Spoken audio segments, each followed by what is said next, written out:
GNT show is intended for mature audiences. Parental discretion is advised. These are the voyages of the GNT show.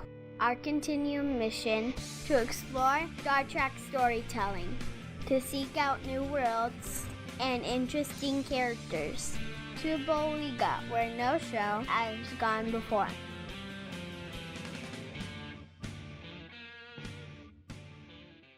Live long and prosper, bitches. Fun! Convention news. Joe Lontrue, this is Gettysburg 7 coming to you from the floor of STLV 2016, the 50th anniversary of Star Trek. To my left, your right, wearing her pajamas because we're all exhausted, it's Terry Lynn. Good morning, everyone. Wearing nothing and driving people away, Ceridium. Kapla! And joining us as he does every year, because he has no choice, because we chain him and bring him over, it's the man from Star Trek Online himself, Al Rivera. Hello, everybody. Good to be here. Today I'm wearing my 7 of 9 holster top, so I'm very excited about that and feeling good. And it's really a lie, because I can tell you I want one of those hats. He guys wearing a 1701F hat, and I really want to know, what do we have to do to get one of those? Who gets a 17? I guess you have to come work for us. I think I asked you to work for us before, Terry, so maybe you can work for us. We can get a hat for you. One day. But I tried. One day I'll be able to move back to California. That would be really, really awesome. Al, congratulations on the release of the expansion of Agents of yesterday. We got to speak to you a little bit before the expansion released, but now that the expansion's been released and some of the story, not all of the story is out, we are finally able to talk to you about the truly amazing and kind of revolutionary portion of the game. So again, congrats. Thank you very much. I guess we're going to talk maybe a little bit of spoilers today, maybe? Yeah, we can go full spoiler. That's the beauty of it. Go for it, Mikey. Some of the highlights of the mission is seeing Daniels, and not just Daniels, but Daniels suffering. Did you enjoy that at all? I mean, are you asking me if I enjoyed making Daniels suffer? Yes, anytime I can make someone from the Enterprise crew TV show suffer, then no, I don't really mean that. No, I mean it wasn't. There's no particular enjoyment about it at all. I mean it was enjoyable to be able to bring in Daniels, particularly. I actually really enjoyed specifically the last 2 seasons of Enterprise. I think they did really well, and it was really a shame that I felt like they got their stride a little too late in the show. They only made it 4 years. If they had kept that pace a little sooner, it would have gone on for a lot longer. But it really bugged me that a lot of the show's story just wasn't explained and didn't wrap up. And so that's what we like to do on Star Trek Online. So what I personally like to do is to try to wrap up loose threads and try to explain things. The whole idea. We're going to just remind everyone we're going to be talking about spoilers, so if you haven't played, you might want to tune out now and finish playing, and then come back and tune in. I really wanted to explain a little bit about Shadow Man. I wanted to explain a little bit about more, what the Temporal Cold War was about, how it started, and how it ended. And so, they kind of said, "Oh, it's over," but they didn't really explain much in the show. They certainly never explained Shadow Man, or what else would they call him? They call him Shadow Man. They call him Future Guy, that sort of thing. We were calling him Shadow Man. So we wanted to put a nice bow on that, and Daniels is the obvious person to bring in for us onto Star Trek Online. So that was great to have it, and we, oh my goodness, now I forgot his name. Matt, I forgot his name. But to play Daniels. Went out of my head too. Somebody Google that for me before I embarrass myself. I think it's so yeah, it was good. It was good to have him on board. He was really happy to play. He actually did a lot. He probably had the biggest role in Agents yesterday because he kept coming back for every episode, effectively. Right. So Did you recognize, I mean, maybe because it was spoiled early on the blogs, but did you recognize him from the beginning? Because he's in the tutorial. Personally, I did, but I didn't see any of the blogs, and I did just from his the art. Let's face it, the art on his face was fantastic. So I knew I recognized him for who he was. He starts off. He's at the science console in the beginning, right? Yeah, he starts off at the science console, and then he's chatting with little mini contacts in sector space, and he goes down to the first to Gorn Rock planet, not Cestus, but Endrin 4 with you from the beginning. But he's got a different name. Right, I totally recognized him personally, but that's just because I'm such a huge Enterprise fan as well. But the art on his face was fantastic. Matt Winston came to me, and he was Matt something. Matt Winston. I'm sorry, Matt. I'm sorry I forgot your name. Apologize. It's been a crazy 5 days. 5 days of Star Trek Las Vegas. You were going to say Star Trek Online. I was. That's okay. Star Trek Online, too.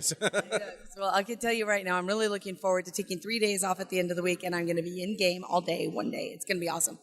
Now, one of the things that I really loved about this, and I have to tell you, because I kind of told you I wasn't going to do spoilers before I started playing the expansion, I was actually really, really happy with all of the I wasn't sure how it was going to work. You being a TOS, rolling a new TOS character, what it was going to be like to work or be a character from that time period, and how it was going to flow into the rest of the game.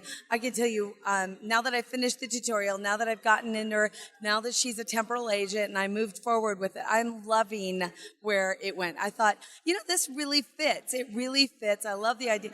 I was actually quite surprised that, you get snatched out of that I thought, oh my God, I'm never going to win this battle. That was actually just really well done. I have to tell you that final battle of when it's Battle Caleb. Yeah. It was fantastic because I felt heroic. I felt like I was taking one for the team, and I thought, maybe this is how they're going to do it. Maybe they're going to kill my character. I didn't even think you would snatch me out of it. Or seriously, I wasn't even there. It was fun. I'm glad you really enjoyed it. We certainly thought a long time about how we were going to do that. I mean, just in general, we kind of, as we were getting towards making, deciding what the expansion would be, we realized that it had to be TOS because it was the 50th. And so how we were going to do that, so we decided to bring in the Temporal Cold War involved in that. And we knew we couldn't leave a player in the TOS era forever because we can't just have two separate games running. It was impossible. So we had to merge them in. So I watched a whole bunch of Star Trek. I read a whole bunch of Memory Alpha, trying to find what's a good battle that would make sense, where this big thing would happen, where you would get snatched out. And do you remember? I don't know if you remember the Battle Caleb. It was only mentioned on Deep Space Nine, where Kankor and Koloff were talking about their great victories. That how they pasted the Federation, how they with the feints and when they decloaked, and that was actually the first time. I had completely forgot, hadn't put two and two together. Klingons never had cloak in TOS, right? Only the Romulans did, and it'd been so long since I had even thought about that I just took it for granted that they didn't have it. So, oh wow, that's right, they didn't have cloak. They used it first at the Battle of Caleb. Yeah, that was because they had created an alliance with the Romulans, a short-lived one. Yeah, and we traded their D7s for cloaking technology. So we had to give Romulans D7s, of course, with birds on their belly. If you've noticed that, if you play against the Romulans in TOS, you get underneath them, you can see they've got the bird of prey painted on the belly in there. So so that made a perfect opportunity to have this to demonstrate cloaking for the first time. Have the Klingons completely paste you, and you get destroyed. And Daniel says, "No, okay, well, I warned you not to go to this battle, but since you did, you're dead. History records you as dead. You can never go back. But we're gonna give you a little flashy thing, memory programming, and we're gonna bring you into the 25th century." Right. Yeah. I had the same problem. I did that yesterday. I'm like 23rd, 2409 is 2409, 2410 is 25th century. Okay. Right. Yeah. Yeah. So that was fun. That was a fun way to do that, and that's also the point that every other player can join into Agents of Yesterday, existing characters, Romulan, Klingons, or Federation at that point, and start playing the next two story arcs. Well, but the idea that you guys were able to find another way to create a new character and find new material and new interesting ways to reintegrate that same material that you already had pre-existing, all of the Klingon storyline, all of the Prime Universe storyline that we're used to, the 25th century timeline, to find another way, being on the heels of the Delta stuff, to come in and go, oh, look, you're rolling a new character, I'm going to have to play through the whole stuff again. You still find a way to make it fun to go and play those missions again with a new twist. Again, congratulations on that, because I find it really fun to go through and say, not only do you get a new kind of thing to look for in missions, sometimes many things to look for in missions, but you get rewarded for that. And I think that's really kind of a unique twist and the ability for you guys to kind of, again, create a reason for an existing player to roll a new tune. I think you did a good job. Thank you. I think we kind of approached that from a three-prong. We did something different this expansion. So Legacy of Romulus, we did a brand new player experience, and we had a whole bunch of content that you could start as a new player, and then we just roll you into this current storyline, the main storyline. But then there was nothing left for Romulans at that point, right? It was over. There was no end game. And Delta Rising, of course, was entirely only end game. And there's advantages to having new player experience versus end game when you do an expansion. So this time we tried something different and decided we'll do a new player experience, which is always a great appeal for new players. And we got a huge influx of new players, so it's been a huge boon. That's a really big deal for us, because new players are they are vital for the long-term health of the game. Even though they typically don't always spend money in the beginning, they always spend money in the end. So it was a really great boon to get a lot of new players. The second thing that we did was we split the content up.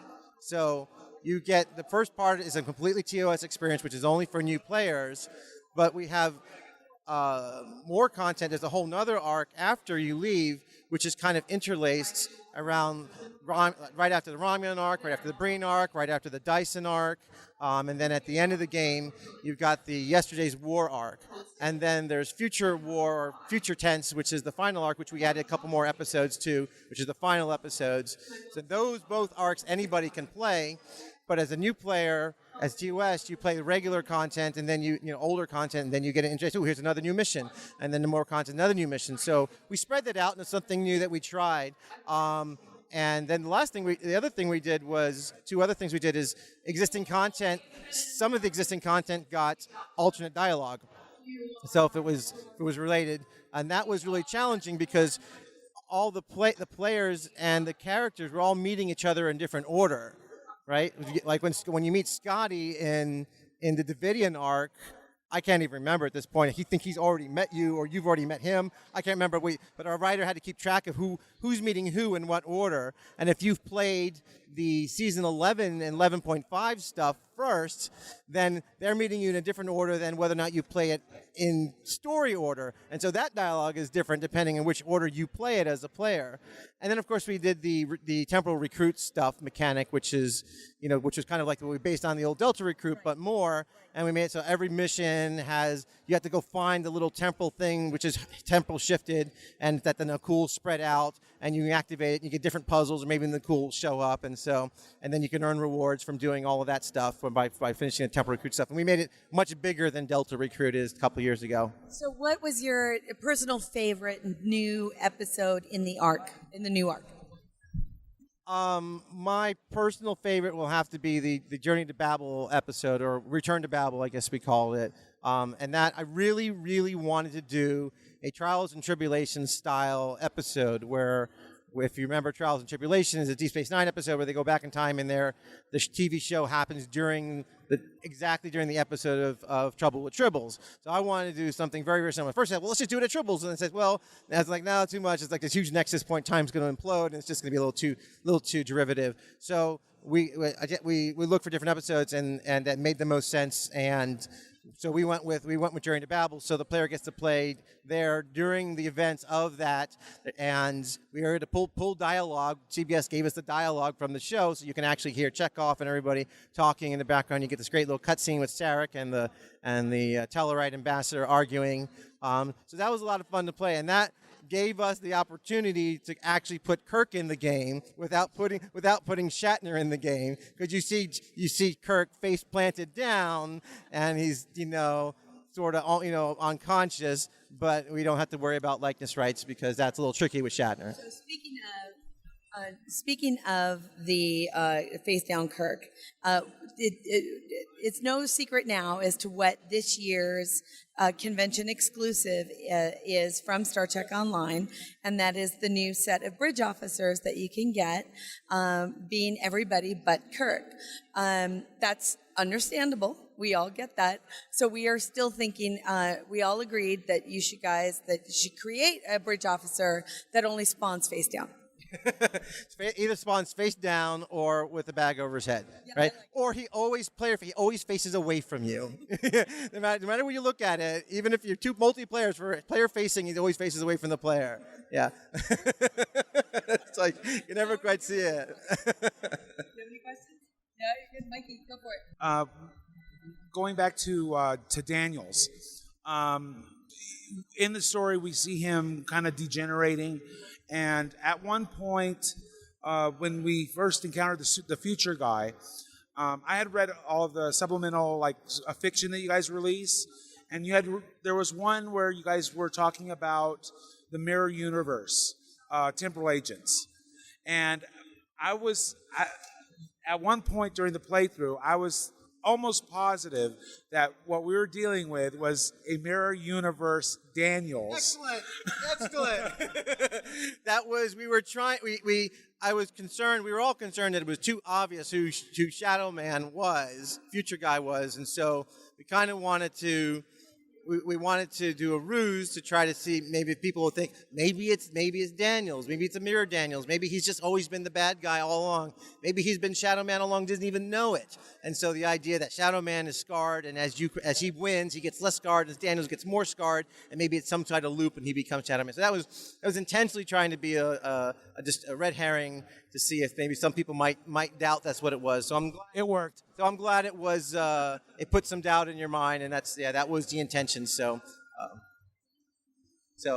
Yeah, very cool. It worked really well. And like I said, I love the supplemental fiction that you guys also release. So, it just helps build the world even further between episodes. Yeah, having the stories where the Nakuls are going back in time, and the cool to the feudal Japan era, and to cool going back in time to Jack the Ripper era, and and reminding everyone that Jack the Ripper was Red Jack, and so there was a lot of fun. The supplemental logs are an opportunity for the content writers to really just cut loose and write little side stories without having to worry too much about the main storyline, and they can be completely directly as free with their writing as much as possible, not tying it to the story. So all those supplemental logs, entirely credit goes to the content team, Jesse and Jadua and Kate and Ryan and our writer Paul. So I don't have anything to do with any of those, and they run them past me to make sure they're fine, but all that writing is to their credit, so good job for them. Yes, I totally agree. There's a lot of great moments in this new Agents of Yesterday, but let's shift gears and I want to tell everyone, if you haven't checked it out, check it out, because that's great. But right now I want to talk about the upcoming console stuff. So tell us about the consoles. Well, what is the main reason that we're here today is to talk about Star Trek Online coming to consoles, specifically coming to Xbox One and PlayStation 4. And it will be out very soon. We haven't announced a ship date, but we're talking a matter of months, not a matter of years, so it'll be out soon. And it's the full game. It's not a dumbed down game. It's not a simplified game. There's a few minor adjustments we made to make things work, but all the same number of powers, same abilities, all the same content. If anything, it's more because we've upgraded all the graphics, we upgraded all the lighting and all the missions and all the content and all the environment, rather, I guess is the best way to say it. And all those updates to the graphics will be coming to the PC shortly after it goes live to console.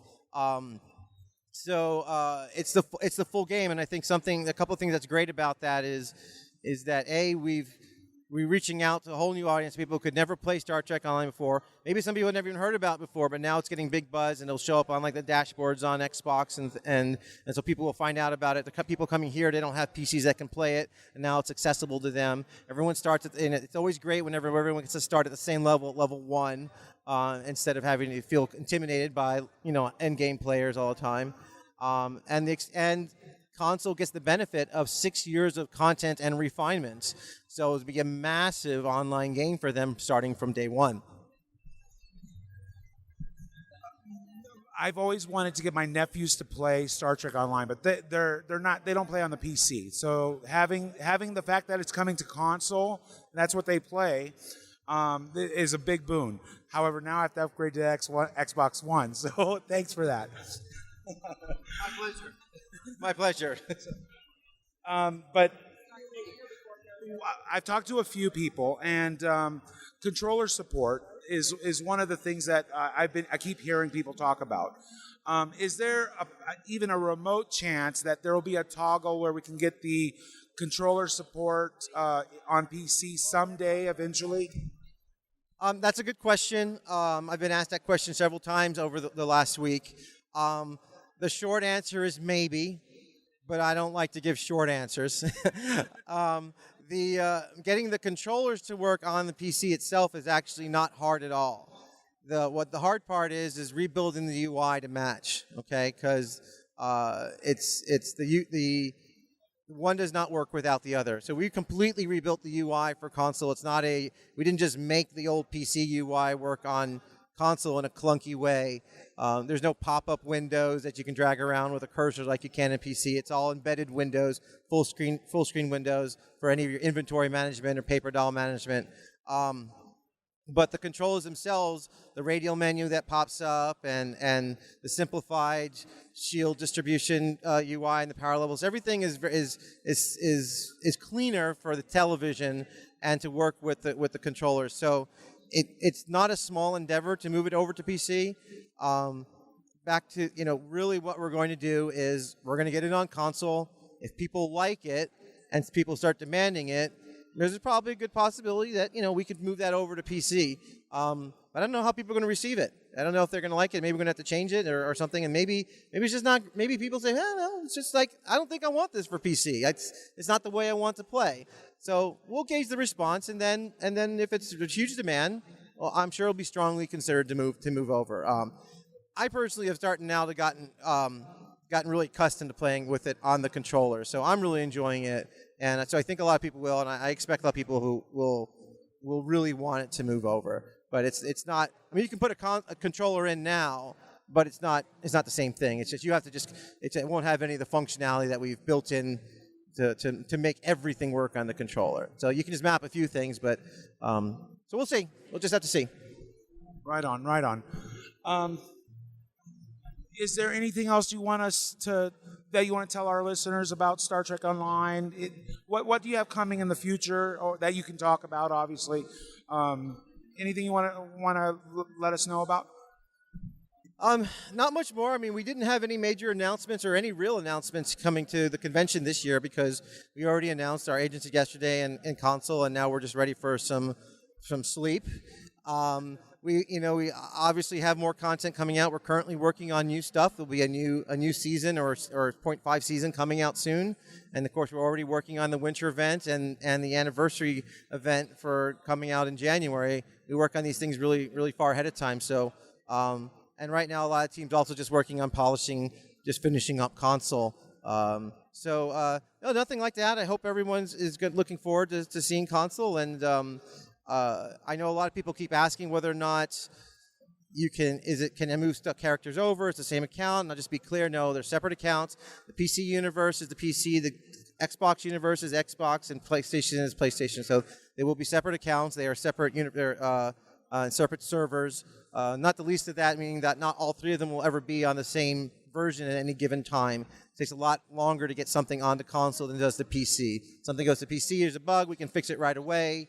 If there's a bug on console, you got to wait a long time for that fix to go through certification, so that's kind of dangerous. So that's not the least of the reasons why we won't be doing that. So, but other than that, no, I just remind that all the great UI the great lighting and art changes are coming to PCs. So, and a lot of the bug fixes, we went through a lot of bug fixes, even old bugs, like little bugs, little quality of life stuff. We've been doing that to try to make the best experience possible for console. So PC gets to enjoy all of that as well. So that is totally awesome. And finally, here at the con, you're giving away the TOS bridge crew, essentially, and a folded tricorder. That's like totally awesome. Yeah, it's a papercraft tricorder. Those are from FedCon from earlier this year when we were at FedCon in Germany, I think, and the Perfect World Europe team put that together, and so we had a whole stack of those left over. So you can come and do a little tricorder papercraft. You can fold that up. We've got if you come by, we'll give you the codes for the TOS holographic version of the TOS bridge crew as your bridge officers. We also still have leftover LEDA codes and leftover doctor codes from the last 2 years. If you don't see us, Robert Picardo and Chase Masterson usually have them at their tables in their travels, their cons, so you can just track them down and see if you want to get one of those codes. And we're also giving away Star Trek Online Agents of Yesterday t-shirts to anyone who shows up at our booth and wearing a Star Trek Online uniform. Very few of those remaining, so if you happen to hear this at all, I don't know if they're going to hear it before then. Probably not going to hear it. Well, you can't get it then. So maybe next time. Have you encountered a lot of STO uniforms here at the convention? Yeah, it just every year seems like to be more and more, and different ones, and people making new ones. And as we make new uniforms have been showing up here. So I would say we probably saw maybe 20, 25 Star Trek Online uniforms here. If you were going to judge them, which one would you say was the best? I don't remember his name, but somebody, there's been a lot of uniforms that were purchased online. I won't say where because I'm not sure if they're supposed to be doing that, but there was one person, I've been tweeting as many as I could, who made their own Odyssey uniform. It's the first time he crafted a uniform, and it was spot on, amazing. It was really, really, it was pretty professional quality. So that one, I'm sorry I don't remember his name, but if you follow me on Twitter at Captain Geko, it's the first one that I tweeted. So that's awesome. And are you guys planning any other convention appearances? New York, Mission New York, or maybe the San Francisco? We are scheduled to be at New York this year, and that's September 5th. We're also going to Gamescom in Germany on August 18th, I think it is. So we'll be there as well. We don't have any immediate plans for San Francisco, but we'll probably slap something together real quick because it's just a half hour away from our office. So likely we'll be at San Francisco convention as well. So if you're in any of those areas, be sure to attend and drop by and say hello to the staff. Thank you so much. Yeah, we might be at one or two other conventions, I can't remember, but just keep an eye on Star Trek Online on the blogs for announcements for any additional conventions. And thank you very much. Thanks for having me. It's been a pleasure. Thank you again, Al. This is Mike signing off from Star Trek Las Vegas. Take care. Bye. Kapla. Yolan True.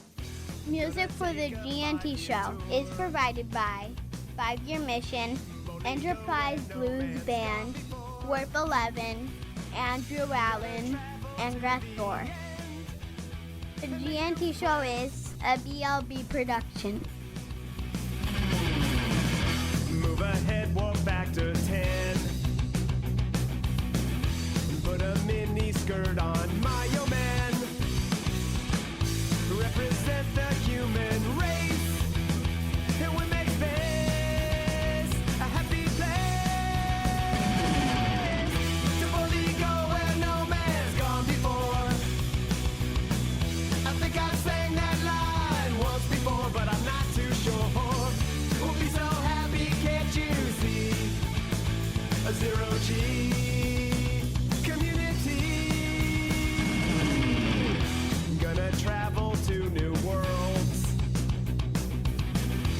beam on down and meet some green girls. Gonna see what we can see. A fancy-free galaxy. To boldly go where no man's gone before. I think I sang that line once before, but I'm not too sure. We'll be so happy, can't you see? A zero-G community.